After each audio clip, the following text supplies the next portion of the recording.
mapagpalang araw sa inyo, mga minamahal kong Las Piñeros. Sumapit na namang muli ang isa sa pinakahihintay na araw ng ating lungsod, ang kapistahan ni Tata Jose at ng Las Piñas Bayan.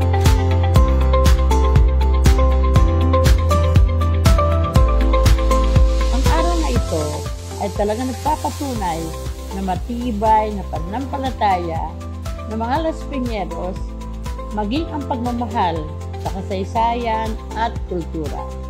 Taon-taon, ang kapistahang ito ay nagpapakita ng pagkakaisa at masayang pagsasalo-salo ng lahat ng mga kababayan natin sa Las Piñas at magkaroon ng pagkakataon na magsama-sama ang magkakamag-anak at magkakaibigan para i-celebrate ang araw na ito.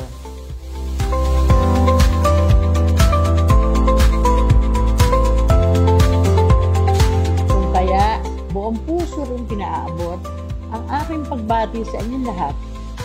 Bilang ina ng ating lungsod, kasama si Vice Mayor April Aguilar, wala akong bang iniisip kundi ang kapakanan ng bawat Las Piñero para sa ikabubuti ng inyong kinabukasan.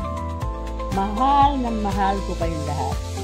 Maraming salamat at muli, maligayang kapistahan Tata Jose at sa buong Las Piñas Bayan.